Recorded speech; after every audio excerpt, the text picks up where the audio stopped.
அத்தியாயம் 1. நமஸ்காரங்கள்.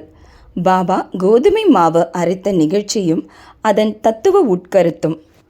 புராதனமானதும் மிக்க மரியாதை உள்ளதுமான வழக்கத்தின்படி ஹேமந்த் பந்த் இந்த சாய் சத்சரிதத்தை பல்வேறு நமஸ்காரங்களுடன் எழுத ஆரம்பிக்கிறார்.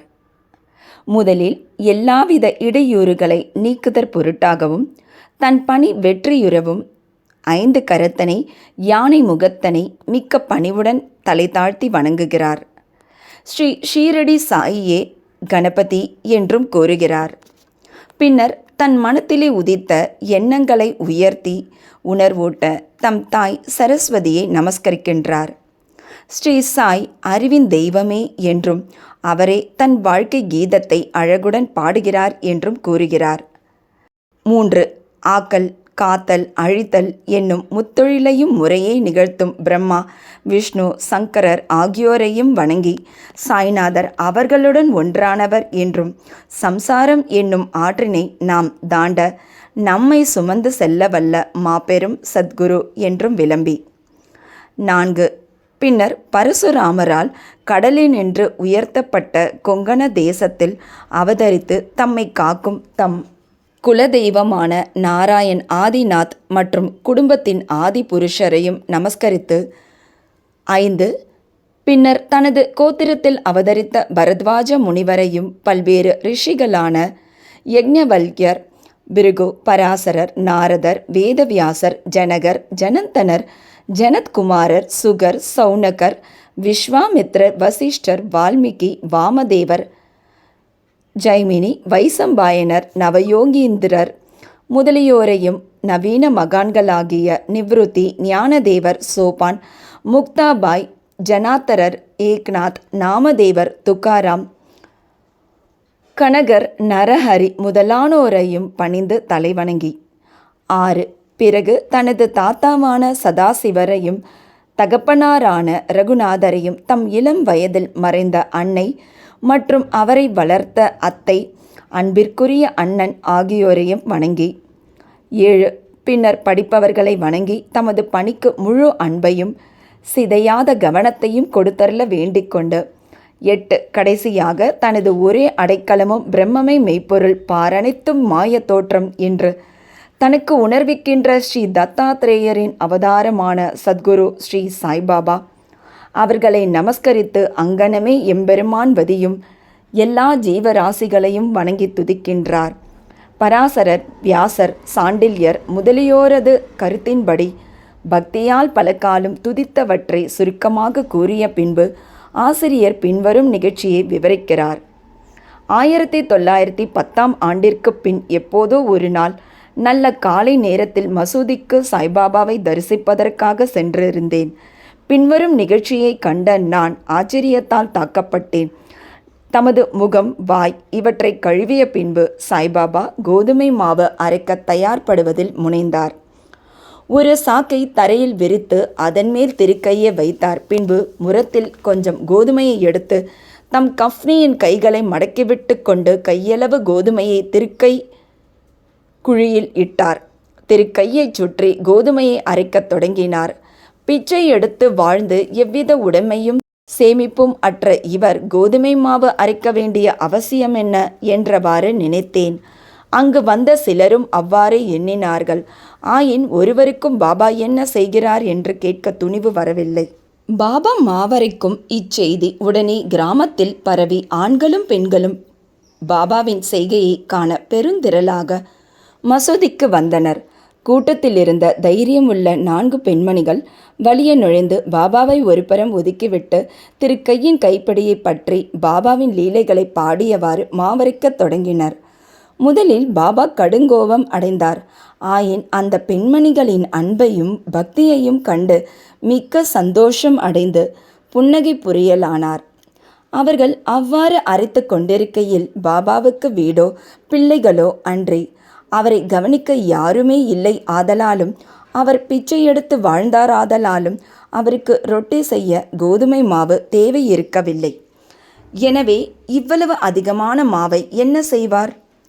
ஒருவேளை பாபா அன்பாய் இருக்கும் காரணத்தால் இம்மாவை நமக்கு பகிர்ந்து கொடுத்து விடுவார் என்றவாறு எண்ணமிட்டபடி பாடியவாறே அரைத்து முடித்து திருக்கையை ஓரத்தில் நகர்த்திவிட்டு கோதுமை மாவை 4 பிரிவாக பிரித்து ஆளுக்கு ஒவ்வொரு பகுதியாக எடுத்துக்கொள்ள தொடங்கினார்கள். இதுவரை அமைதியாகவும் அடக்கமாகவும் இருந்த பாபா கோபமடைந்து, பெண்களே, உங்களுக்கு பைத்தியம் பிடித்து விட்டதா? யாருடைய அப்பன் வீட்டு பொருளை இவ்வாறு அபகரிக்கிறீர்கள்? நீங்கள் தடங்கலின்றி மாவை எடுத்து செல்வதற்கு நான் முன்னம் உங்களிடம் கடன்பட்டிருக்கிறேனா என்ன? தயவு செய்து இப்போது இதை செய்யுங்கள். இம்மாவை எடுத்துச் சென்று கிராம எல்லைகளில் கொட்டிவிட்டு வாருங்கள் என்றார். இதை கேட்ட பின் அவர்கள் வெட்கமடைந்து தமக்குள் ஏதோ முணுமுணுத்து கொண்டு கிராம எல்லைக்கு சென்று பாபா குறிப்பிட்டபடி அங்கே மாவை பரப்பிவிட்டார்கள். பாபா செய்த இவைகளெல்லாம் என்னவென்று ஷிரடி மக்களை வினவினேன். காலரா நோய் கிராமத்தில் பரவிக்கொண்டு இருப்பதாயும் இது அதையே எதிர்க்க பாபாவின் பரிகாரமாகும் என்றும் கூறினர். கோதுமை மாவு அரைக்கப்படவில்லை, காலராவே அரைக்கப்பட்டு கிராமத்திற்கு வெளியில் கொட்டப்பட்டது. இந்நிகழ்ச்சியின் பின்னர் காலரா மறைந்து கிராம மக்கள் மகிழ்ச்சியுற்றனர். நானும் இவற்றையெல்லாம் அறிந்து கொண்டதில் மிக்க மகிழ்ச்சி அடைந்தேன். ஆனால் அதே சமயம் எனக்கு ஆச்சரியம் விளைந்தது. காலராவுக்கும் கோதுமை மாவுக்கும் பூவுலகில் உள்ள ஒற்றுமை யாது? சாதாரணமாக அவைகளுக்கு உள்ள உறவு என்ன? அவை இரண்டையும் எங்கனம் இணைக்க முடியும்? இந்நிகழ்ச்சி விவரிக்க இயலாததாய் இருக்கிறது. நான் இதை பற்றி சிறிது எழுதி என் மனம் நிறைவடையும் வரை பாபாவின் இனிக்கும் லீலைகளை பாடுவேன். இந்த லீலையை பற்றி இவ்வாறாக எண்ணமிட்ட பின் என் உள்ளம் மகிழ்ச்சியால் நிறைந்தது. இங்கனம் நான் பாபாவின் வாழ்க்கை வரலாறான சத் சரிதத்தை எழுத உணர்ச்சியூட்டப்பட்டேன். பாபாவின் அருளுடனும் ஆசையுடனும் இப்பணி வெற்றிகரமாக நிறைவேற்றப்பட்டது என்பதையும் நாம் அறிவோம். மாவரைத்ததன் தத்துவ உட்கருத்து. ஷிரடி மக்கள் இந்நிகழ்ச்சியை ஒட்டி அமைந்த காரணத்தை தவிர வேறு ஒரு தத்துவ உட்கருத்தும் இருப்பதாக நாம் நினைக்கிறோம். சாய்பாபா ஏறக்குறைய 60 ஆண்டுகள் ஷிரடியில் வாழ்ந்தார். இந்நீண்ட காலத்தில் அவர் பெரும்பாலும் தினசரி அரைத்தார். கோதுமையை மாத்திரமன்று, பாவங்கள், உள்ளம், உடல் ஆகியவற்றின் துன்பங்களையும் கணக்கில்லா தன் அடியவர்களின் துயரங்களையும் அரைத்து தீர்த்தார். கர்மம், பக்தி என்ற 2 கற்கள் அவர் திருக்கையில் இருந்தது. முன்னது கீழ்கல்லாகும், பின்னது மேற்கல்லாகும். பாபா பிடித்து அரைத்த கைப்பிடி ஞானமாகும். சத்துவம், ராஜசம், தாமசம் என்ற முக்குணங்களை சேர்ந்த நமது எல்லா உணர்ச்சிகள், ஆசைகள், பாவங்கள், அகங்காரம் இவைகளை நிகழந்துகளாக்கி முன்னோடி வேலையாக அரைக்கப்பட்டாலன்றி ஞானம் அல்லது தன்னை உணர்தல் என்பது முடியாதென்பது பாபாவின் உறுதியான தீர்ப்பாகும். இக்குணங்களை தள்ளிவிடுவது அத்தகைய கடினமானது. ஏனெனில் அவைகள் அவ்வளவு நுட்பமானவை. கபீரின் ஒரு நிகழ்ச்சியை இது ஞாபகமூட்டுகிறது. ஒரு பெண்மணி சோளத்தை அரைத்து கொண்டிருந்ததை பார்த்துவிட்டு அவர் தன் குரு நிபத்னி ரஞ்சனரிடம், திருக்கையில் இடப்பட்ட சோளத்தை போன்று இவ்வுலக வாழ்க்கை என்னும் திருக்கையாலே நசுக்கப்படும் போது நான் அஞ்சுவதனால் அழுகிறேன் என்று கூறினார். நிபத்னி ரஞ்சனர், பயப்படாதே, நான் செய்வது போல் இத்திருக்கையில் உள்ள ஞானமென்னும் பிடியை பிடித்துக்கொள். அதிலிருந்து நெடுந்தூரம் சென்று திரியாதே. ஆயின் உட்புறமாக திரும்பு. அப்போது நீ காப்பாற்றப்படுவது நிச்சயம் என்று பதிலளித்தாராம். ஸ்ரீ சாயியை பணிக. அனைவருக்கும் சாந்தி நிலவட்டும். அத்தியாயம் 2. இப்பணியை செய்வதன் நோக்கம் இதை மேற்கொள்வதில் உள்ள திறமையின்மையும் துணிவின்மையும் காரசார விவாதம் குறிப்பிடக்கூடியதும் முனிவருடைய பட்டமுமான ஹேமந்த் பந்தை வழங்குதல் குருவின் அவசியம். தம்முடைய மராத்தி மூல நூலின் கடைசி அத்தியாயத்தில் இப்பணியை செய்வதற்கு அடிக்கோலிய காரணங்கள், இதை படிப்பதற்கு தகுதியுடையவர்கள் முதலிய வேறு பல அம்சங்களையும் எடுத்துச் சொன்னார். இந்த அத்தியாயத்திலும் அதையே குறிப்பிடத் தொடங்குகிறார். இதை எழுதுவதன் காரணம், முதலாம் அத்தியாயத்தில் கோதுமை மாவரைத்து அதை கிராம எல்லைகளை தூவிவிட்டதன் மூலம் காலரா தொத்து வியாதியை தடுத்து அழித்ததான சாய்பாபாவின் அற்புதத்தை கண்டோம். நான் சாய்பாபாவின் மற்றும் பல அற்புத லீலைகளை பெரும் உள்ள கிளர்ச்சியுடன் கேட்டிருக்கிறேன். அக்கிளர்ச்சியே இவ்வழகான பணியாக பொங்கி உருவெடுத்தது. சாய்பாபாவின் பெருமையுடைய அற்புதங்களை வரைதலானது அவருடைய அடியவர்களுக்கு உற்சாகமூட்டுவதாகவும் அறிவுறுத்துவதாகவும் இருப்பதுடன் அவர்களின் பாவங்களையும் நீக்குமாதலினால்தான் நான் சாய்பாபாவின் புனித வரலாற்றையும் அவருடைய போதனைகளையும் வரையத் தொடங்கினேன். ஞானியின் வரலாறு என்பது தர்க்க சாஸ்திரத்துக்கோ பட்டிமன்றத்துக்கோ உரியது அன்று. அஃது உண்மையும் பெரியதுமான வழியையே காண்பிக்கிறது. பணியை செய்ய திறமையின்மையும் துணிவின்மையும். தாம் இப்பணியை செய்ய தகுதியுடையவர் அல்ல என்று ஹேமந்த் பந்த் நினைத்தார். எனக்கு நெருங்கிய நண்பனின் வாழ்க்கையே தெரியாது, அப்படியே எனது மனதையும் நான் அறியேன். இவ்வாறு இருக்கையில் வேதங்களால் கூறவியலாத ஒரு ஞானியின் வரலாற்றையோ அல்லது அவதாரத்தின் குணங்களையோ நான் எங்கனம் எழுதுவேன்? ஒரு ஞானியின் வாழ்க்கையை விவரிக்கும் ஒருவனும் ஞானியாகவே இருக்க வேண்டும். எனவே நான் எங்கனம் அவர் தம் புகழை விவரிக்க இயலும்? ஞானியின் வாழ்க்கையை வரைவதென்பது மிக கடினமானதாகும். ஒருவன் ஏழ்கடல் ஆழத்தையும் அளவிட்டு விடலாம், துணி ஜோடனைகளால் ஆகாயத்தையும் அலங்கரித்து விடலாம். இது தீரமிக்க செயலாகும் என்று நான் அறிவேன். இது என்னை பார்த்து பிறர் நகைக்க இடங்கொடுத்துவிடும் என நான் சாய்பாபாவின் அருளை நாடினேன். அடியவர்கள் விரும்பும் வெற்றிகரமாய் முடிவுறும் இப்பணியை மேற்கொள்வதற்கு ஞானியர்த்தம் வாழ்க்கை வரலாற்றை எழுதுவோரை கடவுள் விரும்புகிறார் என்று மகாராஷ்டிரத்தை சேர்ந்த முன்னோடி கவியும் ஞானியுமான ஸ்ரீ ஞானேஸ்வர் மகராஜ் என்பவர் எடுத்தியம்பிருக்கிறார். இப்பணியை ஞானிகள் சங்கல்பிக்கிறார்கள். அடியவன் அம்முடிவை அடைய மறைமுக காரணமாகின்றான் அல்லது கருவியாகின்றான். உதாரணமாக சக வருடம் 1700 கவி மஹிபதி ஞானிகளின் வாழ்க்கையை எழுதும் உயர் நோக்கம் கொண்டார். ஞானிகள் அவரை சங்கல்பித்து பணியை நிறைவேற்றி வைத்தார்கள். அம்மாதிரியே சக வருடம் 1800 தாஸ்கனுவின் சேவையும் அங்கீகரிக்கப்பட்டது. முன்னவர் பக்த விஜயம், சந்த விஜயம், பக்த லீலாமிருத், சந்த லீலாமிருத் என்னும் 4 நூல்களையும், பின்னவர் நவீன ஞானியரை பற்றி விவரிக்கப்பட்ட பக்த லீலாமிருத், சந்த கதாமிருத் என்ற நூல்களையும் இயற்றினர். பக்த லீலாமிருத்தின் 31, 32, 33 அத்தியாயங்களிலும் சந்த கதாமிருத்தின் 57ஆம் அத்தியாயத்திலும் சாய்பாபாவின் சுவையான வாழ்க்கையும் அவரின் அறிவுரைகளும் நன்றாக சித்தரிக்கப்பட்டிருக்கின்றன.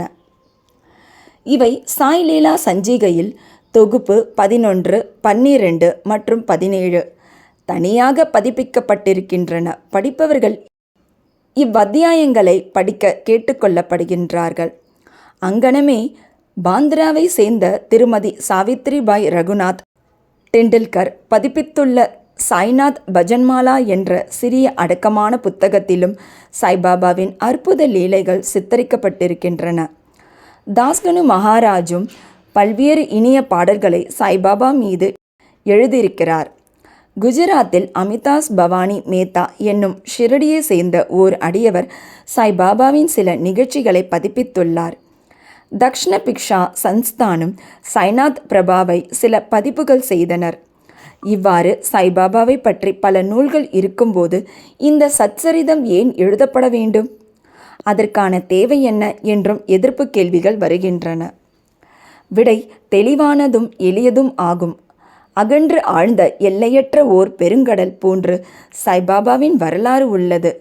அனைவரும் அதனுள் ஆழ்ந்து மூழ்கி விலைமதிப்பற்ற ஞானம், பக்தி என்ற முத்துக்களை எடுக்கலாம்.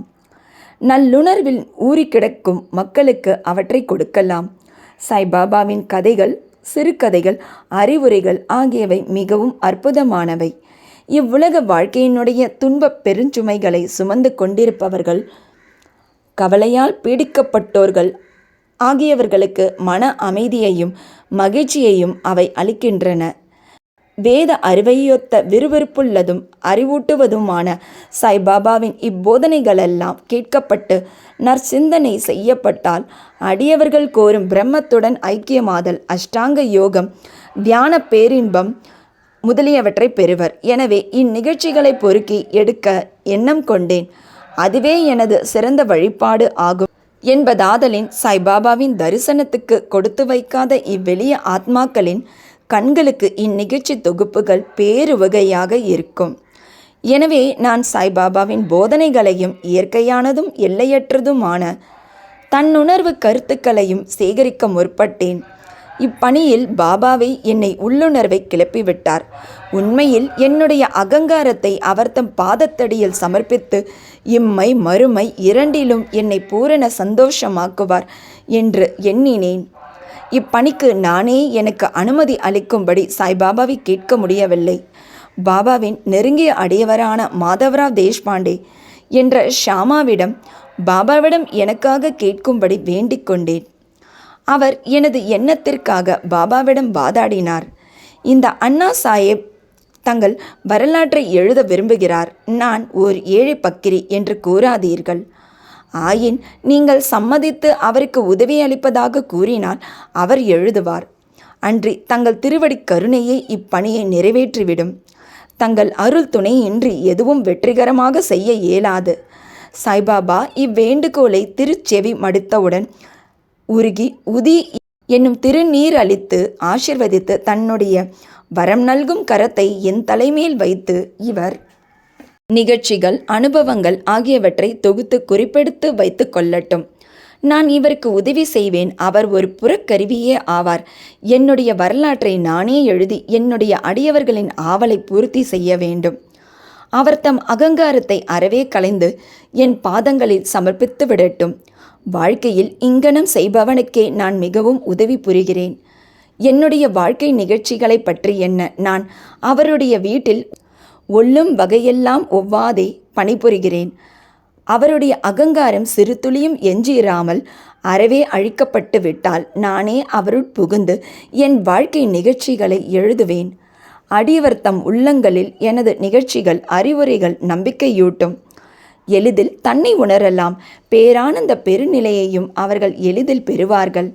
ஆயின் ஒருவரது சொந்த கருத்தையே நிலைப்படுத்தல், மற்றவர் கருத்தை மறுக்கச் செய்யும் முயற்சிகள், ஒரு பொருளின் நன்மை தீமை இவற்றை பற்றிய விவாதங்கள் இருத்தல் கூடாது என்று பகர்ந்தள்ளினார்.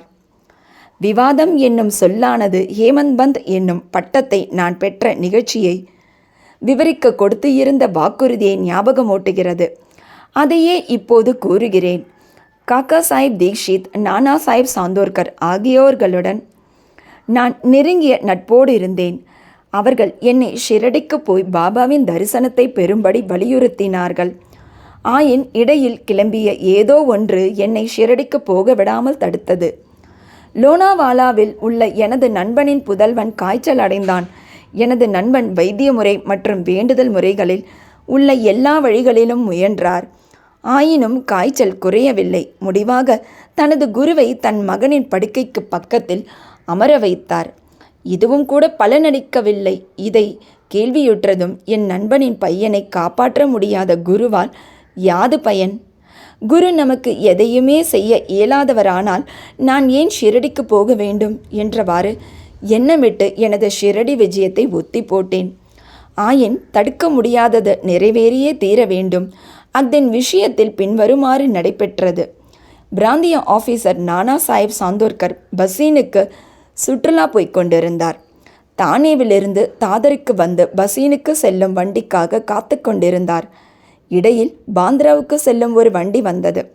அதில் அவர் ஏறி அமர்ந்து பாந்திராவுக்கு வந்து என்னை கூப்பிட்டு அனுப்பினார். நான் ஷிரடி விஜயத்தை கைவிட்டது குறித்து என்னை கடிந்தார். எனது ஷிரடி பயணத்தை பற்றி நானாவின் வாக்குவாதங்கள் திருப்தி அளிக்கக்கூடியதாகவும் உற்சாகமூட்டுவதாகவும் இருந்தன. எனவே நான் அன்றிரவே ஷிரடி புறப்பட திட்டமிட்டேன். என்னுடைய சாமான்களை கட்டி முடித்து ஷிரடிக்கு புறப்பட்டேன். தாதருக்கு போய் அங்கிருந்து மன்மாட் போகும் வண்டியை பிடிக்க திட்டமிட்டு தாதருக்கு பயணச்சீட்டு பெற்று வண்டியில் அமர்ந்திருந்தேன். வண்டி புறப்பட இருக்கும்போது ஒரு முஸ்லிம் பெரியவர் விரைவாக எனது பெட்டிக்கு வந்தார். எனது மூட்டை முடிச்சுகளை பார்த்துவிட்டு, போகும் இடம் என்ன என்று கேட்டார். நான் எனது திட்டத்தை கூறினேன். பின்னர் அவர் என்னை தாதரில் நிற்காமல் போர்பந்தருக்கே நேராக போகும்படியும், ஏனெனில் மன்மாட் மெயில் தாதரில் நிற்காது என்றும் அறிவுறுத்தினார். இவ்வற்புதம் நிகழ்ந்திராவிடில் ஷிரடிக்கு திட்டமிட்டபடி அடுத்த நாளே போய் சேராதிருந்திருப்பேன். பல ஐயங்கள் என்னை கடுமையாக தாக்கியிருக்கக்கூடும். ஆயின் அடுத்த நாள் காலை 9 to 10 மணிக்குள்ளாகவே ஷிரடியை அடைந்தேன். அங்கே பாவ் சாஹேப் எனக்காக காத்து கொண்டிருந்தார். இது 1910 நிகழ்ந்தது. அப்போது யாத்ரீக அடியார்களுக்கு ஒரே ஒரு தங்குமிடம்தான் இருந்தது. அது சாதேவினுடைய வாதாவாகும். குதிரை வண்டியிலிருந்து இறங்கிய பின்னர் பாபாவின் தரிசனம் பெற ஆவலாய் ஏங்கியிருந்தேன். மசூதியினின்று திரும்பி வந்த பெரும் அடியவரான தாத்தையா சாஹேப் நூல்கர், சாய்பாபா வாதாவின் மூலையில் இருக்கிறார். முதலில் ஒரு முன்னோடி தரிசனம் செய்துவிட்டு குளித்த பின் சவகாசமாக பார்க்கலாம் என்று கூறினார். இது கேட்டவுடனே நான் பாபாவிடம் ஓடி சாஷ்டாங்க நமஸ்காரம் செய்தேன். எனது மகிழ்ச்சிக்கு எல்லை இல்லை. நானா சாஹேப் சாந்தோர்கர் என்னிடம் கூறியதற்கு அதிகமாகவே கண்டேன். என்னுடைய புலன்கள் எல்லாம் திருப்தி அடைந்தன. நான் பசி தாகத்தை மறந்தேன். சாய்பாபாவின் பாதங்களை தொட்டவுடன் ஆசீர்வதிக்கப்பட்ட ஓர் புத்தம் புதிய வாழ்வையே அவர் எனக்கு அருளியதை உணர்ந்தேன். என்னை இச்செயலில் இடைவிடாமல் தூண்டி சாய்பாபாவின் தரிசனத்திற்கு உதவி புரிந்தவர்களுக்கு கடமைப்பட்டதை கருதினேன். அவர்களை உண்மை உறவினர்களாக நினைக்கிறேன். அவர்களுடைய கடனை நான் திருப்பித் தர முடியாது. அவர்களை நினைத்து அவர்கள் முன் விழுந்து வணங்குகிறேன்.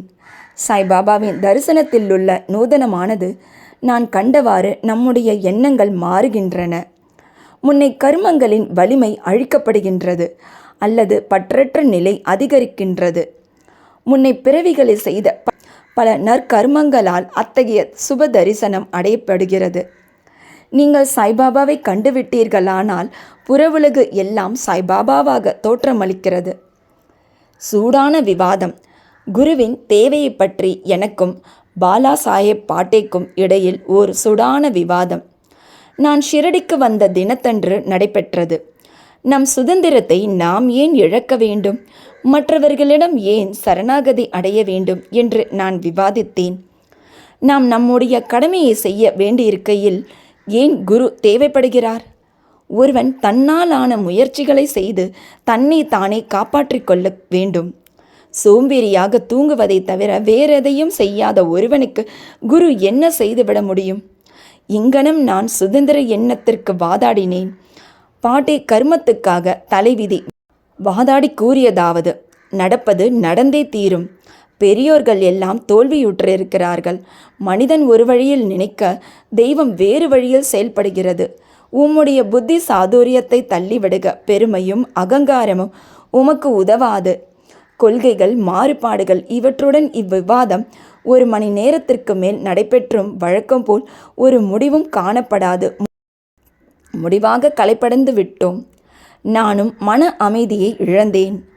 வலிவான சரீர அபிமானம், அகங்காரம் இவை இல்லாவிடில் விவாதமே இல்லை என கண்டேன்.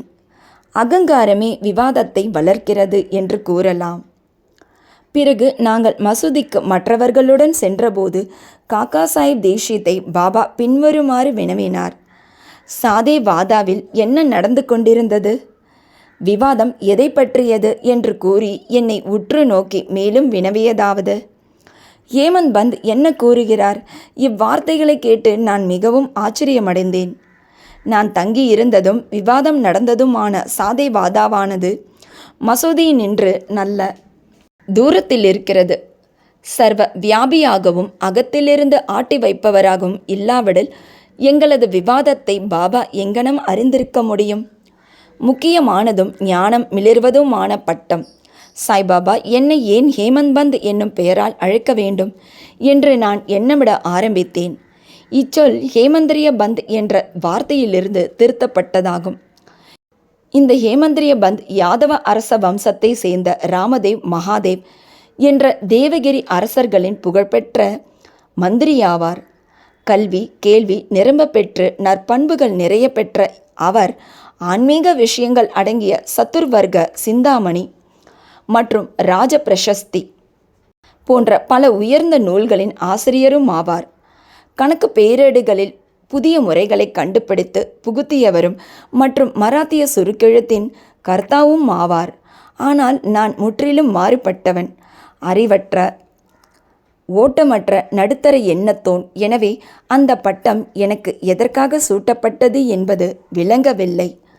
ஆனாலும் அதை குறித்து தீவிரமாக சிந்தித்து அது என் அகங்காரத்தை அழித்து பணிவாகவும் அடக்கமுடனும் இருக்க வேண்டும் என்பதற்காகவே அளிக்கப்பட்டது என நினைத்தேன். விவாதத்தில் எனக்குள்ள புத்தி சாதுரியத்திற்காகவும் அது எனக்கு வழங்கப்பட்டதாகும். எதிர்கால நிகழ்ச்சிகளை உற்று நோக்கில் பாபாவினது சொற்கள் தாபோல்கரை ஹேமந்த் பந்த் என அழைத்தது முக்கியமானதும் தீர்க்க தரிசனம் நிறைந்ததும் ஆகும். ஏனெனில் மிகவும் புத்திசாலித்தனமாக சாய் சமஸ்தானத்தின் நிர்வாகங்களை கவனித்தது. எல்லா கணக்குகளையும் நன்றாக வைத்திருந்தது. முக்கியமானதும் ஆத்மார்த்த விஷயங்களான ஞானம், பக்தி, அவாவின்மை, நான் தன்மையை சரணமிடுதல், தன்னை உணர்தல் போன்றவற்றை குறிக்கும் சாய் சத்சரிதம் என்ற அத்தகைய சிறப்பான நூலின் ஆசிரியராகவும் இருந்ததை காண்கிறோம். குருவின் தேவையை பற்றி ஹேமந்த் பந்த் பாபா இவ்விஷயத்தை பற்றி என்ன சொன்னார் என்று எவ்வித குறிப்பும் விட்டு வைக்கவில்லை. ஆனால் காக்கா சாஹிப் தீக்ஷித் இவ்விஷயத்தை தனது குறிப்புகளில் பதிப்பித்துள்ளார். ஹேமந்த் பந்தின் சாய்பாபா சந்திப்பின் அடுத்த நாளில் பாபாவிடம் காக்கா சாஹிப் தீக்ஷித் சென்று தான் ஷிரடியை விட்டு போக வேண்டுமா என கேட்டார். பாபா ஆம் என்றார். பிறகு எங்கே போவது என யாரோ கேட்டார். பாபா உயர மேலே என்று கூறினார். அம்மனிதர் வழி எப்படிப்பட்டது என பாபாவிடம் வினவினார். பாபா கூறினார், அங்கே போவதற்கு பல வழிகள் உள்ளன. இங்கிருந்தும் ஷிரடியிலிருந்தும் ஒரு வழி உள்ளது. பாதை கடினமானது. புலிகளும் ஓநாய்களும் வழியிலுள்ள காடுகளில் உள்ளன. நான் காக்கா சாஹிப் தீக்ஷித் கேட்டேன், ஒரு வழிகாட்டியை நாம் அழைத்துச் சென்றால் என்ன? அதற்கு பாபா கூறினார், அப்போது கடினம் இல்லை.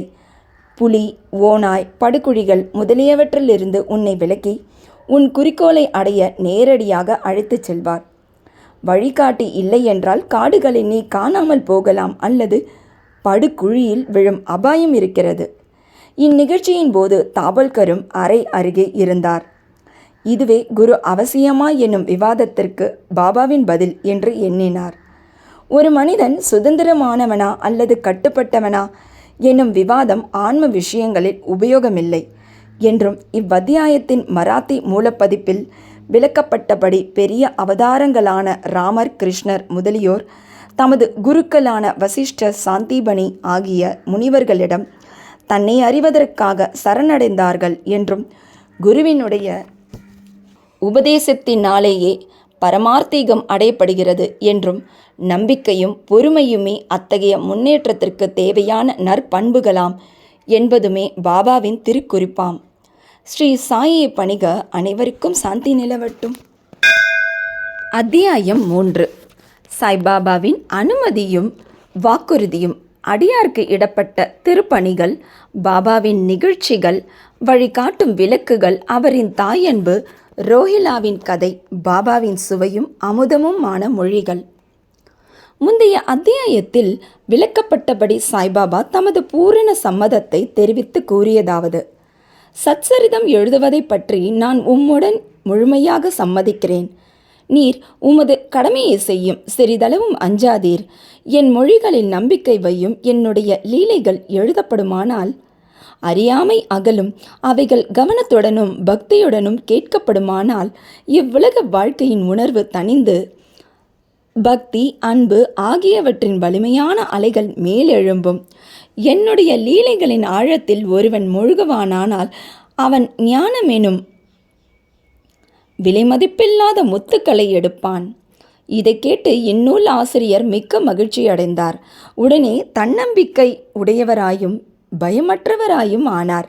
இப்பணி வெற்றிகரமாக நிறைவேறியே தீர வேண்டும் என்றும் எண்ணினார். பிறகு ஷாமாவிடம் மாதவ்ராவ் தேஷ்பாண்டே திரும்பி பாபா கூறியதாவது: ஒருவன் என் நாமத்தை அன்புடன் உச்சரிப்பானாகில் நான் அவனுடைய ஆசைகளை பூர்த்தி செய்து அவனுடைய பக்தியை அதிகப்படுத்துவேன். என் வாழ்க்கையையும் செயல்களையும் ஊக்கமுடன் இசையாக பாடுவானாயின் அவனுக்கு முன்னும் பின்னும் எல்லா திக்குகளிலும் சூழ்ந்திருப்பேன். என்னிடம் உள்ளத்தையும் உயிரையும் ஒப்புவித்த அடியார்கள் என் நிகழ்ச்சியை கேட்டதும் இயற்கையிலேயே மகிழ்வெய்துவர். நம்பிக்கையுடன் என் லீலைகளை எவனாவது இசைப்பானாயின் அவனுக்கு எல்லையற்ற பேரின்பத்தை நல்கி என்றும் நிலைத்திருக்கும் திருப்தியை அளிப்பேன். எவன் என்னிடம் பூரண சரணாகதி அடைகிறானோ, எவன் என்னை விசுவாசத்துடன் வணங்குகிறானோ, எவன் என்னை நினைவில் இருத்தி நிரந்தரமாக தியானம் புரிகிறானோ அவனை விடுவிப்பது எனது சிறப்பியல்பாகும்.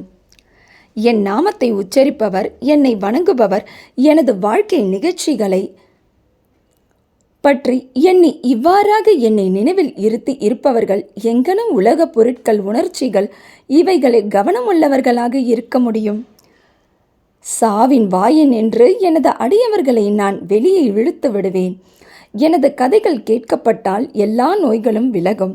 எனது கதைகளை மரியாதையுடன் கேட்டு அவற்றை எண்ணி தியானம் செய்து கிரகித்து கொள்ளுங்கள். இதுவே மகிழ்ச்சிக்கும் திருப்திக்குமான மார்க்கமுமாகும். என் அடியவர்களின் பெருமையும் அகம்பாவமும் அற்றுவிடும். கேட்பவரின் மனம் அமைதிப்படுத்தப்படும். அன்றியும் அது இதயபூர்வமும் முழுமையுமான பக்தியாயிருப்பின் மனம் உச்ச உணர்ச்சியுடன் ஒன்றாகிவிடும். சாயி சாயி என்று சாதாரணமாக ஞாபகமூட்டிக் கொள்வதே பேசுவதில் கேட்பதில் உள்ள பாவங்களை தீர்க்கும். அடியவர்களுக்கு அளிக்கப்பட்ட பலதரப்பட்ட பணிகள். ஆண்டவர் வெவ்வேறு பணிகளை வெவ்வேறு அடியவர்களிடம் ஒப்புவிக்கிறார்.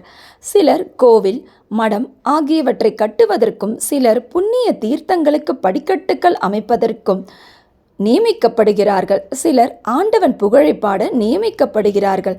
சிலர் க்ஷேத்ராடன யாத்திரைக்கு அனுப்பப்படுகிறார்கள். ஆனாலும் எனக்கு சத்சரிதம் எழுதும் வேலை ஒப்படைக்கப்பட்டது. எல்லாம் சிறிது தெரிந்து ஒன்றும் முழுமையாக தெரியாதவனை போன்ற நான் இப்பணிக்கு கொஞ்சமும் தகுதியுடையவன் அல்லன். பின்னர் ஏன் அத்தகைய கடினமான வேலையை மேற்கொள்ள வேண்டும்? எவரே சாய்பாபாவின் உண்மை வரலாற்றை எடுத்து எம்ப முடியும்? சாய்பாபாவின் அருள் ஒன்று மட்டுமே இக்கடின வேலையை நிறைவேற்ற ஊக்கம் அளிக்க முடியும்.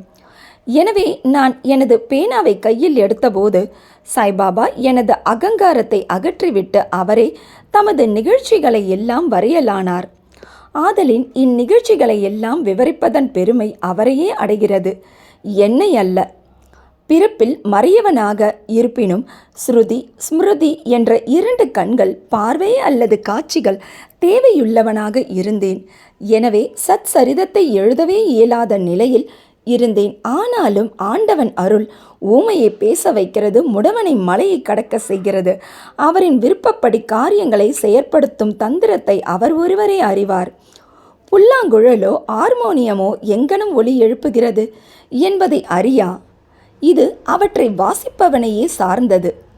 சந்திர காந்தக்கள் கசிவதும் கடல் பொங்கி எழுவதும் சந்திரோதயம் காரணமாகவே, அவ்வவற்றின் தன்மையால் அல்ல.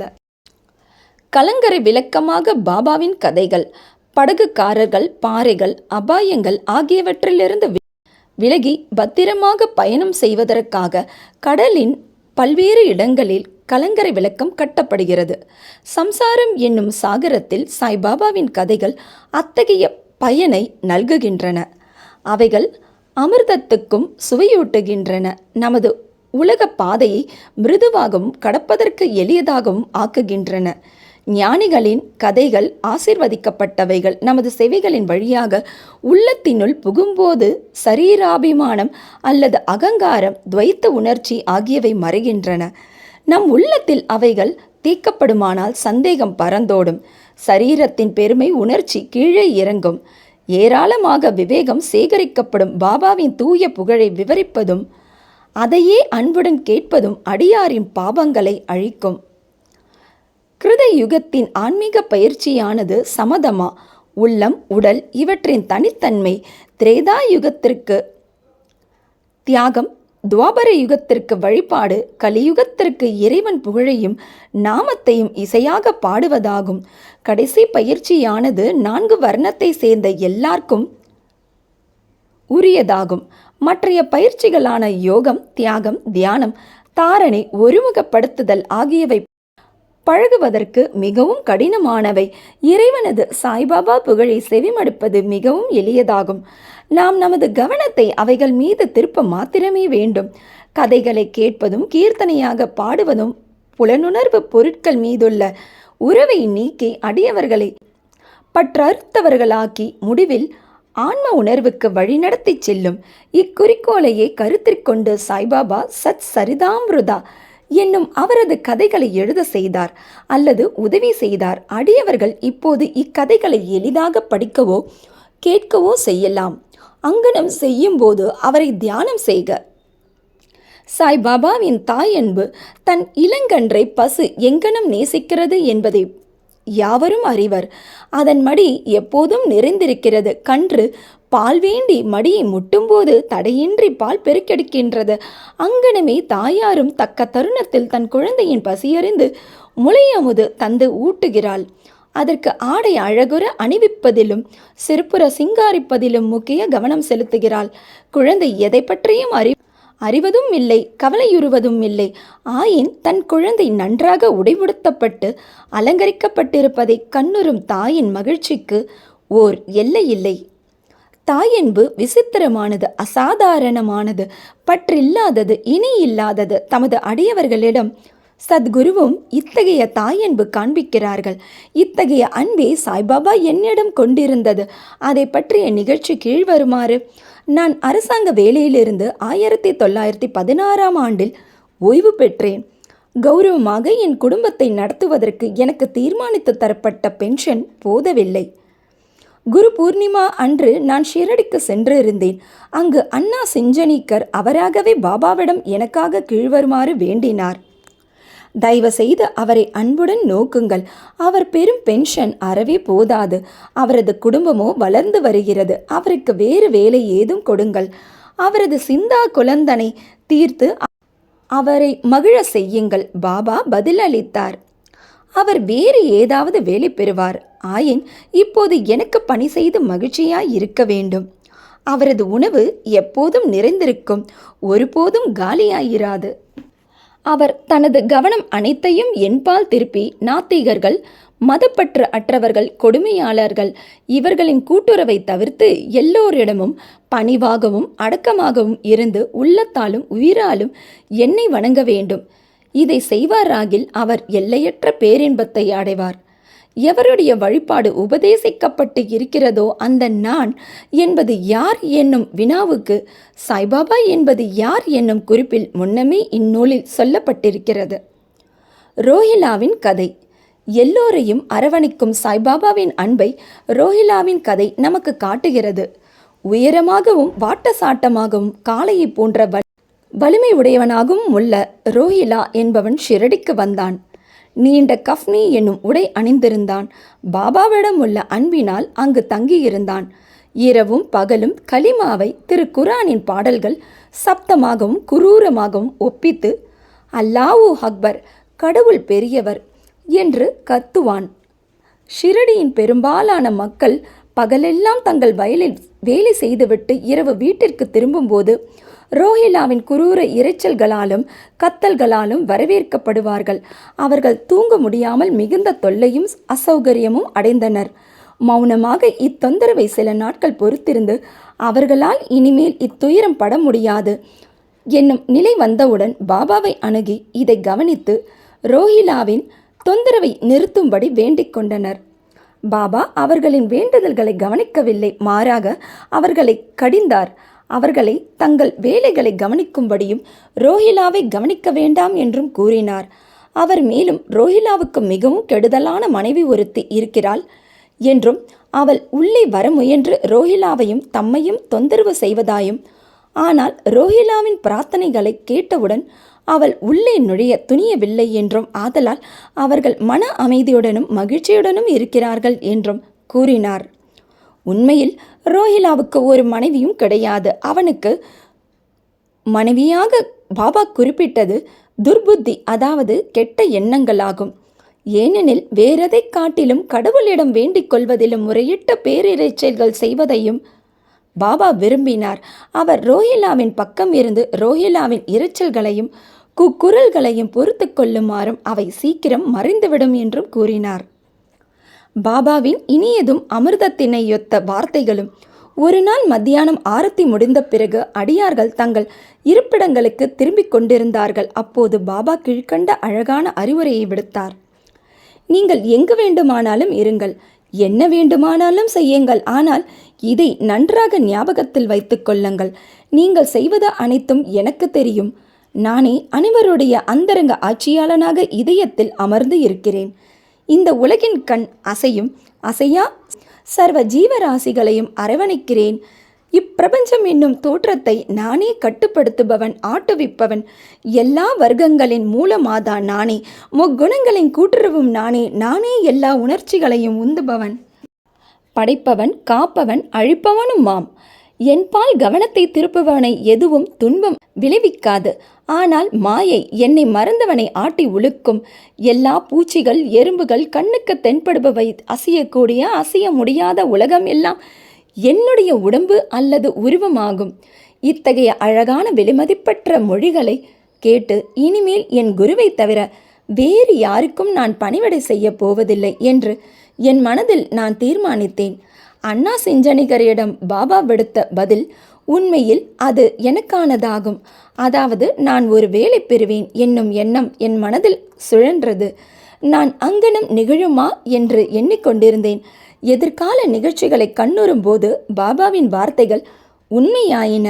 நான் ஓர் அரசாங்க உத்தியோகத்தை பெற்றேன். ஆனால் அது குறுகிய கால அளவுடையது. பிறகு நான் சுதந்திரம் அடைந்தேன். என் குரு சாய்பாபாவினுடைய சேவைக்கு என்னை பூரணமாக சமர்ப்பித்தேன். இவ்வத்தியாயத்தை முடிக்கும் முன்பாக பல்வேறு இடைஞ்சல்களான தூக்கம், சோம்பல், மனது அலைதல், உணர்வுகளுடன் உறவு இவற்றை விட்டொழித்துவிட்டு தங்களுடைய முழுமையும் சிதைவுமற்ற கவனத்தை சாய்பாபாவின் கதைகளுக்கு அளிக்கும்படி இந்நூலை பயில்வோரிடம் நான் வேண்டிக் கொள்கிறேன். அவர்களது அன்பு இயற்கையானதாக இருக்கட்டும். பக்தியின் ரகசியத்தை அவர்கள் அறியட்டும். மற்ற பல சாதனைகள் புரிந்து களைப்படைய வேண்டாம். ஓர் எளிய மருந்தை அவர்கள் பற்றட்டும். அதாவது சாய்பாபாவின் கதைகளை கேட்பது. இது அவர்களின் அறியாமையை அழித்து அவர்களுக்கு முக்தி நல்கும். ஓர் உலோபி பல்வேறு இடங்களில் தங்கினாலும் தன்னுடைய புதைக்கப்பட்ட செல்வத்திலேயே சதா சிந்தனை உள்ளவனாக இருப்பதைப் போல் சாய்பாபா தம் அனைவரின் உள்ளமெனும் அரியாசனத்தில் வீற்று இருக்கட்டும். அடுத்த அத்தியாயத்தில் சாய்பாபாவின் ஷிரடி விஜயத்தை பற்றி கூறுகிறேன்.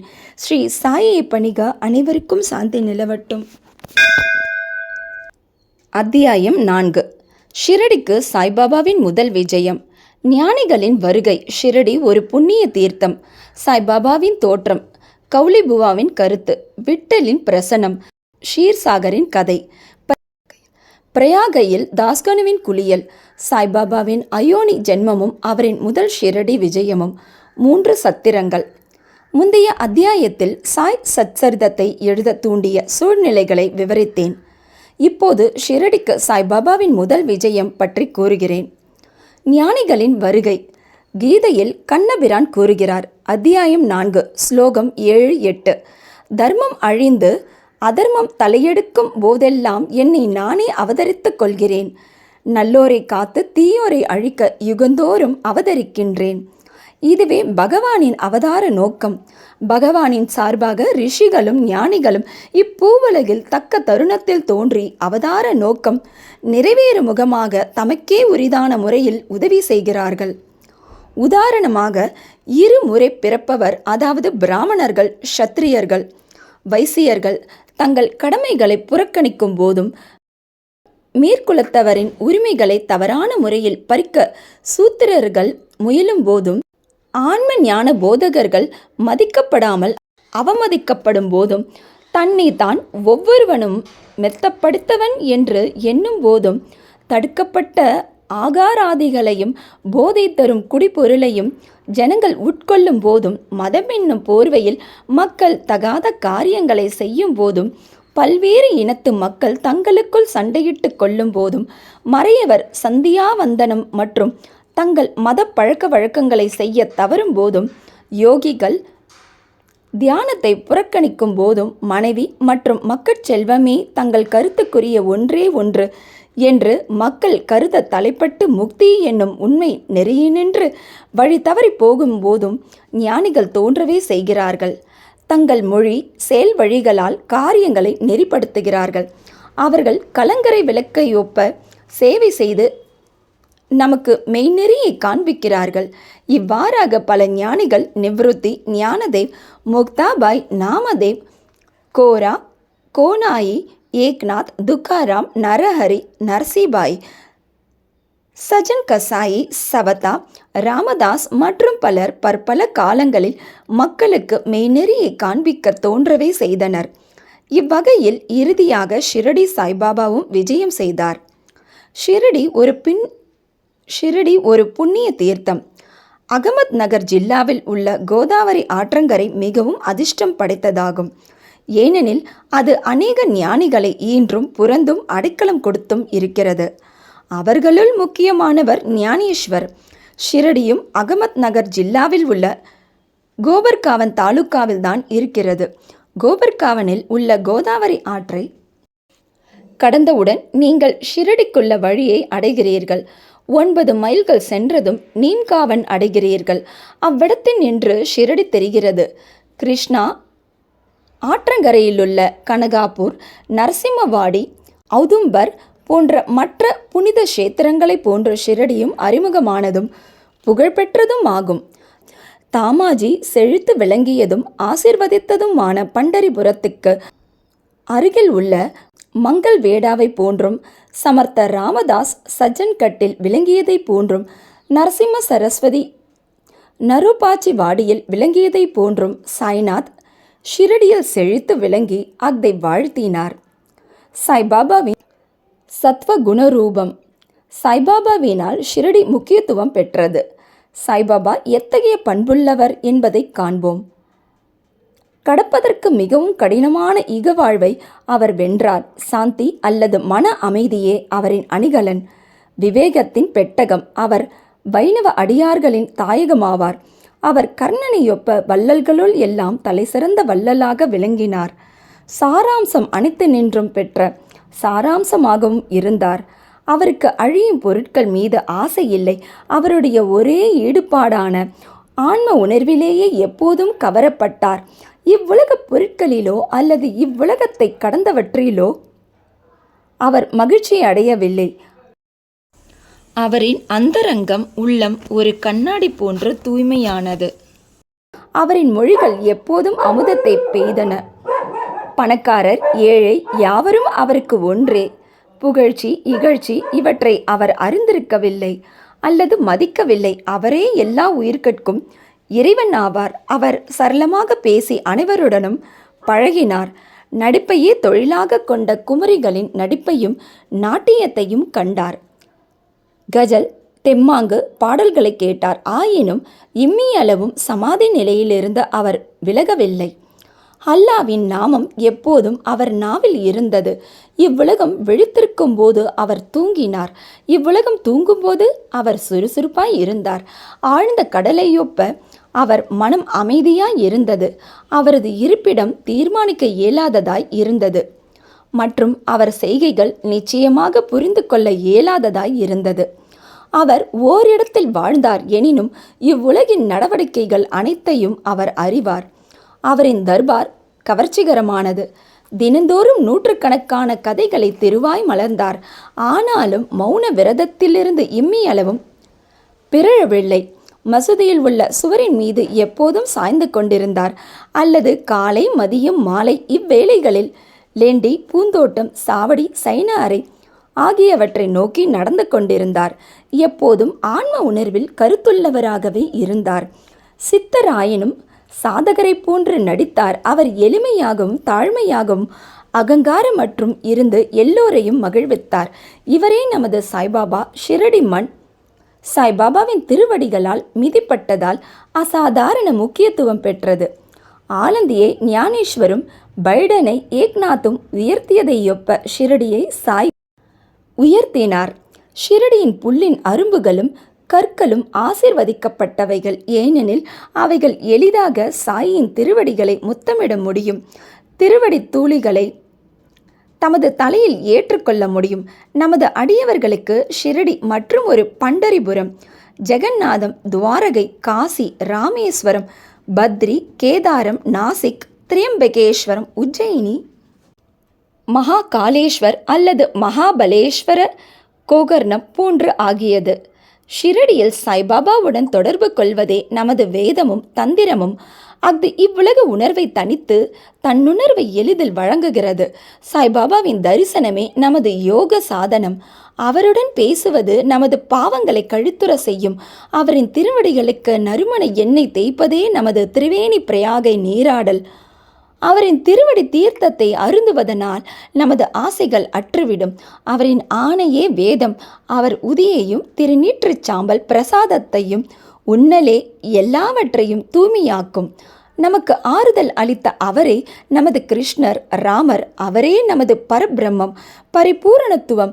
அவர் தாமே மாறுபட்ட இரு வினைகளுக்கு அப்பாற்பட்டவராய் தாழ்த்தப்படாமலும் உயர்த்தப்படாமலும் இருந்தார். எப்போதும் ஆன்மாவில் சத்து சித்து ஆனந்தமாக கவரப்பட்டார். அவரின் இருப்பிடம் ஷிரடியானாலும் அவரின் செயல் இலக்குகள் பரந்து பஞ்சாப், கல்கத்தா, வட இந்தியா, குஜராத், தக்காணம், கன்னடம் ஆகிய வரைக்கும் விரிந்திருந்தது. இவ்வாறாக திக்கெட்டும் நெடுந்தூரம் சாயின் புகழ் பரவி எல்லா பகுதிகளிலிருந்தும் அடியவர் திருக்கூட்டம் அவரின் தரிசனத்தையும் ஆசீர்வாதத்தையும் பெறுவதற்காக வந்தது. அவருடைய தரிசனம் ஒன்றினாலேயே மக்களின் மனம் சுத்தமாக இருப்பினும் இல்லாவிட்டாலும் கணத்தில் அமைதியடையும். பண்டரிபுர விட்டல் ரகுமாயை சேவித்த அதே ஈடு இணையற்ற மகிழ்ச்சியை அவர்கள் பெற்றார்கள் என்றால் அது மிகையாகாது. இது போன்ற ஓர் அடியவர் சொல்வதை கேளுங்கள். கவுளிபுவாவின் பிரகடனம். ஏறக்குறைய 95 வயதுடைய கவுளிபுவா என்னும் ஒரு பக்தர் பண்டரிபுரத்துக்கு வருடந்தோறும் சென்று வருபவர். அவர் பண்டரிபுரத்தில் 8 மாதங்கள் தங்கினார். கங்கை கரையில் ஆடி மாதத்திலிருந்து கார்த்திகை வரை 4 மாதங்கள் தங்கினார். மூட்டைகளை சுமப்பதற்காக ஒரு கழுதையை தன்னுடனும் ஒரு சீடனை துணைவனாகவும் வைத்திருந்தார். ஒவ்வொரு ஆண்டும் தனது பண்டரிபுர விஜயத்தை செய்துவிட்டு ஷிரடிக்கு தான் மிகவும் அன்பு செலுத்திய சாய்பாபாவை பார்க்க வருவார். அவர் பாபாவை உற்று நோக்கி இவ்வாறாக கூறுவது வழக்கம். இவரே ஏழைகளிடத்தும் தீனர்களிடத்தும் கருணை காட்டும் கடவுளான பண்டரிநாத விட்டலின் அவதாரமாவார். கவுளிபுவா விட்டலின் முதிய அடியவர். பண்டரிக்கு அநேக முறை விஜயம் செய்தார். சாய்பாபா பண்டரிநாதரே என்பதை பிரகடனம் செய்தார். விட்டல் தாமே தோன்றினார். இறைவனது நாமத்தை நினைத்து கொண்டிருத்தலிலும் பாடுதலிலும் சாய்பாபா மிகவும் விருப்பமுள்ளவர். அவர் எப்போதும் அல்லா மாலிக், இறைவனே எஜமானன் என்றார். தமது முன்னிலையில் மற்றவர்களை கடவுளது நாமத்தை இரவும் பகலும் தொடர்ந்து 7 நாட்கள் பாடும்படி செய்தார். இதற்கு நாம சப்தாகம் என்று பெயர். ஒருமுறை அவர் தாஸ்கனு மகாராஜை நாம சப்தாகம் செய்யும்படி சொன்னார். 7வது நாளின் முடிவில் விட்டல் பிரசன்னமாவதற்கு உறுதி அளித்தால் தான் அதை செய்வதாக அவர் கூறினார். அதற்கு பாபா தமது நெஞ்சின் மேல் கை வைத்து நிச்சயம் விட்டல் பிரசன்னமாவார் என உறுதியளித்து, ஆனால் அந்த பக்தன் ஊக்கமுடையவனாகவும் பக்தி உடையவனாகவும் இருக்க வேண்டும் என்று கூறினார். டாகூர்நாத்தின் டங்கபுரி, தகூர், விட்டலின் பண்டரி, ரஞ்சோடின் கிருஷ்ணனின் துவாரகை எல்லாம் இங்கே ஷிரடியில் இருக்கின்றன. துவாரகையை பார்க்க எவரும் வெகு தூரம் செல்ல வேண்டியதில்லை. இவ்வாறாக அன்பாலும் பக்தியாலும் பக்தன் பொங்கி கொண்டிருக்கும் போதுதான் விட்டல் தாமே இங்கு ஷிரடியில் பிரசன்னமாவார். சப்தாகம் பூர்த்தியானதும் விட்டல் கீழ்கண்ட விதமாக பிரசன்னமாகவே செய்தார். வழக்கம் போல குளித்து முடித்த பின் காக்கா சாஹிப் தீக்ஷித் தியானத்தில் அமர்ந்திருந்தார். அவர் ஒரு காட்சியில் விட்டலை கண்டார். மத்தியானம் பாபாவின் தரிசனத்துக்காக சென்றபோது பாபா ஐயமர அவரை நோக்கி, விட்டல் பாட்டில் வந்தாரா? நீர் அவரை கண்டீரா? அவர் விளையாட்டு பிள்ளை போன்றவர். அவரை உறுதியாக பற்றி கொள்ளும். இல்லாவிடில் நீர் சிறிதே கவனக்குறைவாக இருப்பினும் தப்பித்து விடுவார் என கூறினார். இது காலையில் நிகழ்ந்தது. மத்தியானம் மற்றொரு விட்டல் தரிசனம். வெளியிலிருந்து ஒரு ஹேக்கர் பொருட்களை கையில் எடுத்து சென்று வீதியில் விற்பவன் 25 அல்லது 30 விட்டோவா படங்களை விற்றுக்கொண்டு வந்தான். அப்படம் காக்கா சாஹிப்பின் காட்சியில் தோன்றிய உருவத்துடன் ஒத்து இருந்தது. இதை கண்டும் பாபாவின் மொழிகளை நினைவு கூர்ந்தும் காக்கா சாஹிப் தீக்ஷித் ஆச்சரியப்பட்டு மகிழ்ச்சியுற்றார். ஒரு படத்தை வாங்கி தனது பூஜை அறையில் வழிபாட்டுக்காக வைத்தார். பகவந்த்ராவ் ஷீசாகரின் கதை. பாபா விட்டல் வழிபாட்டில் எவ்வளவு ஆர்வமுள்ளவராக இருந்தார் என்பதை எடுத்து காட்டுகிறது. பகவந்தராவின் தந்தையார் விட்டோபாவின் பக்தர். பண்டரிபுரத்துக்கு வருடாந்திர பயணம் செய்யும் பழக்கமுடையவர். தமது வீட்டிலும் விட்டோபாவின் உருவம் வைத்து அவர் வழிபட்டார். அவர் இறந்த பின் அவரது மகன் வருடாந்திர பயணம், வழிபாடு, சிராத்தம் முதலியவை அனைத்தையும் நிறுத்திவிட்டார். பகவந்தராவ் ஷிரடிக்கு வந்தபோது பாபா அவரது தந்தையை நினைவு கூர்ந்து கூறியதாவது: அவரது தந்தை எனது சிநேகிதன், எனவே நான் அவரை இங்கு இழுத்தேன். அவர் நெய்வேத்தியம் படைக்காத விட்டலையும் எண்ணெயும் பட்டினி போட்டார். எனவே அவரை நான் இங்கு கொணர்ந்தேன். அவருடன் வாதாடி வழிபாடு செய்ய வைப்பேன். தாஸ்கனுவின் பிரயாகை குளியல். கங்கையும் யமுனையும் சந்திக்கும் இடத்திலுள்ள பிரயாகை என்னும் புண்ணிய நதியில் ஸ்நானம் செய்வது மிகவும் பாக்கியமானது என்று இந்துக்கள் நினைக்கிறார்கள். ஆயிரக்கணக்கான யாத்ரீகர்கள் குறிப்பிட்ட காலங்களில் புண்ணிய ஸ்நானத்திற்காக அவ்விடம் செல்கிறார்கள். ஒருமுறை தாஸ்கனு தான் ஸ்நானம் செய்வதற்காக பிரயாகை போக வேண்டும் என்று நினைத்தார். பாபாவிடம் அங்கனமே செய்வதற்கு அனுமதி வேண்டி வந்தார். பாபா அவருக்கு சொல்லிய பதில்: அவ்வளவு தூரம் போக வேண்டிய அவசியமில்லை. நமது பிரயாகை இங்கேயே இருக்கிறது, என்னை நம்பு என்றார். அப்போது ஆச்சரியத்திலும் ஆச்சரியம். தாஸ்கனு தனது தலையை பாபாவின் அடிகளில் வைத்ததும் கங்கை, யமுனை ஆறுகளின் புனித நீர் பாபாவின் 2 கார்க்கட்டை விரல்களிலிருந்து சீராக வெளிப்பட்டது. இவ்வாச்சரியத்தை கண்ணுற்ற தாஸ்கனு அன்பு ஆழ்ந்த மரியாதை உணர்ச்சியால் பெரிதும் கவரப்பட்டார். அவர் கண்கள் நீரால் நிறைந்தன. அந்தரங்கத்தில் அவர் உணர்ச்சியால் உந்தப்பட்டார். அவருடைய பேச்சு பாபாவின் புகழையும் அவரின் லீலைகளையும் குறிப்பிடும் கவிதையாக பொங்கி வெளிப்பட்டது. சாய்பாபாவின் அயோனி ஜென்மமும் அவரின் முதல் ஷிரடி விஜயமும். சாய்பாபாவின் பெற்றோர் பிறந்த இடம் இவற்றை பற்றி ஒருவருக்கும் தெரியாது. பல விசாரணைகள் செய்யப்பட்டன. பாபாவிடமும் மற்றவர்களிடமும் பல கேள்விகள் கேட்கப்பட்டன. ஆனால் திருப்தியான பதிலோ செய்திகளோ இதுவரை கிடைக்கவில்லை. வழக்கத்தில் இவைகளை பற்றி நமக்கு ஒன்றும் தெரியாது. சாதாரண மனிதர்களை ஒப்ப நாமதேவர், கபீர் முதலியோர் பிறக்கவில்லை. அவர்கள் சிசுக்களாக முத்துக்களின் தாயினிடத்தில் ஆற்றில் காணப்பட்டார்கள். நாமதேவ் கோனாயியால் பிம்ராதி ஆற்றிலும், கபீர் தமால் என்பவரால் பாகிராதி ஆற்றிலும் கண்டெடுக்கப்பட்டார்கள். சாய்பாபாவின் விஷயமும் அதையொத்ததாகும்.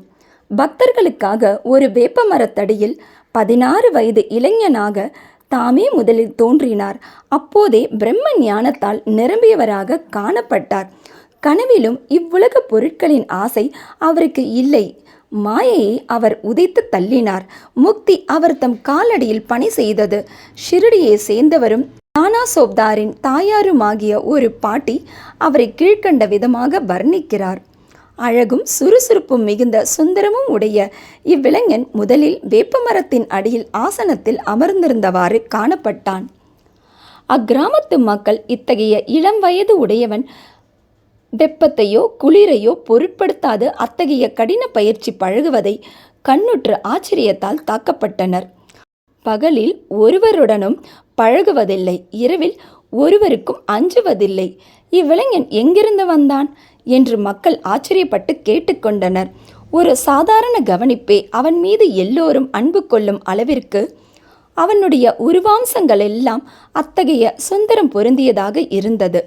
அவன் ஒருவர் வீட்டிற்கும் செல்வதில்லை. எப்போதும் வேப்பமரத்தடியிலேயே உட்கார்ந்திருந்தான். வெளி தோற்றத்திற்கு இளைஞனாக காணப்பட்டான். ஆயினும் அவன் செய்கைகள் உண்மையிலேயே அவன் ஒரு பரமாத்மா என்பதை வெளியிட்டன. அவன் வேண்டுதல் வேண்டாமையின் பருப்பொருளாகவும் அனைவருக்கும் ஓர் மர்மமாகவும் இருந்தான். ஒரு நாள் கண்டோபா கடவுள் ஒரு அடியவனிடம் சாமி பிடித்தது. ஜனங்கள் அவரை, தெய்வமே, இவ்விளைஞனின் தந்தை யார்? அவன் எப்போது வந்தான் என்பதை நீர் தயவு செய்து விசாரியும் என கேட்க துவங்கினர். கண்டோபா அவர்களை ஒரு மண்வெட்டி கொணர சொல்லி ஒரு குறிப்பிட்ட இடத்தை தோண்ட சொன்னார். அங்கனமே தோண்டப்பட்ட போது செங்கற்கள் காணப்பட்டன. அதற்கடியில் சமதளக்கல் ஒன்றும் இருந்தது. இந்த கல் அப்புறப்படுத்தப்பட்டதும் ஒரு நிலைக்கதவு தெரிந்தது. அதில் 4 சமயி 5 முக விளக்குகள் எரிந்து கொண்டிருந்தன. அது ஒரு நிலவறைக்கு அழைத்துச் சென்றது. அதில் ஜெபமாலைகள், அவற்றை வைத்து ஜெபம் செய்யும் பசுமுக உருவப் பைகள், மரப்பலகைகள் முதலியவை காணப்பட்டன. கண்டோபா கடவுள் கூறியதாவது: இவ்விளைஞன் இங்கு 12 ஆண்டுகளாக பயிற்சி செய்தான். பிறகு ஜனங்கள் அவ்விளைஞனிடம் இதை பற்றி கேட்க துவங்கினர். அவன் அவர்களை திசை திருப்பி அது தன்னுடைய குருவின் இடம் குருஸ்தான் என்றும் அவருடைய புனிதமான வாதன் என்றும் அதை நன்றாக பாதுகாக்கும்படியும் வேண்டிக் கொண்டான். ஜனங்கள் அப்போது கதவை முன்பிருந்தபடியே மூடிவிட்டனர். அரச மரமும் அத்தி மரமும் புனிதமாய் இருப்பது போல் பாபா வேப்ப மரத்தையும் அதே அளவில் புனிதமாய் கருதி அதையே பெரிதும் விரும்பினார். மகள் சபதியும் மற்ற அடியவர்களும் இவ்விடத்தை பாபாவின் குருநாதர் சமாதியடைந்த இடமாக கருதி சாஷ்டாங்க சரணம் செய்தனர். 3 வாதாக்கள், ஒன்று வேப்பமரம் இருக்கும் இடமும் அதை சுற்றியுள்ள இடமும் ஹரி விநாயக் சாதே அவர்களால் வாங்கப்பட்டு சாதேயின் வாதா என்ற பெயரில் ஒரு பெரிய கட்டிடம் எழுப்பப்பட்டது. அங்கு திரண்ட புனித யாத்ரீகர்களுக்கு அது ஒன்றே தங்கும் இடமாய் இருந்தது. ஒரு பார் மேடை வேப்ப மரத்தை சுற்றி கட்டப்பட்டது. தங்கும் இடமும் படிக்கட்டுகளுடன் அமைக்கப்பட்டது. படிக்கட்டுகளின் அடியில் ஒரு இருப்பிடம் இருக்கிறது. பக்தர்கள் அம்மேடையில் வடக்கு நோக்கி அமர்கிறார்கள். வியாழன் வெள்ளிக்கிழமைகளில் மாலை நேரங்களில் அங்கு வாசனை பொருட்களை எரிப்பவர்கள் கடவுள் கிருபையால் மகிழ்ச்சியுடன் இருப்பர். இந்த வாதா பழமையானது, உதிர்ந்து கொட்டும் தன்மையுடையதாகவும் பழுது பார்க்க வேண்டியதாகவும் இருந்தது. அதற்கு தேவையாயிருந்த பழுது பார்க்க வேண்டியவை, சேர்க்க வேண்டியவை மாறுபாடுகள் எல்லாம் சமஸ்தானத்தால் செய்யப்பட்டன. 2 சில ஆண்டுகளுக்கு பின் தீக்ஷித் என்ற பம்பாய் வக்கீல் இங்கிலாந்து சென்றிருந்தார். அங்கு நேரிட்ட ஒரு விபத்தில் தனது காலை முறித்து கொண்டார். இக்காயம் எந்த விதத்திலும் குணப்படும் வழியை காணவில்லை. நானா சாஹிப் சாந்தோர்கர் சாய்பாபாவிடம் முயற்சிக்கும்படி அறிவுறுத்தினார். எனவே அவர் 1909 சாய்பாபாவை கண்டு தனது கால் ஊனத்தை விட தனது மன ஊனத்தை குணமாக்கும்படி வேண்டிக் கொண்டார். சாய்பாபாவின் தரிசனத்தால் மகிழ்ச்சியுற்று ஷிரடியிலேயே தங்கிவிட முடிவு செய்தார். எனவே தனக்காகவும் அடியவர்களுக்காகவும் ஒரு வாதாவை எழுப்பினார். 10/2/1910 அன்று அக்கட்டிடத்திற்கு அஸ்திவாரம் இடப்பட்டது. இந்த நாளில் மற்ற 2 முக்கிய சம்பவங்கள் நிகழ்ந்தன.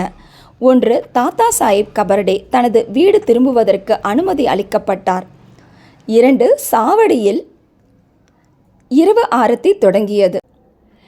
இந்த வாதா கட்டி முடிக்கப்பட்டு 1911 ராமநவமி தினத்தில் உரிய மரியாதைகளுடனும் சம்பிரதாயங்களுடனும் பிரவேசம் செய்யப்பட்டது.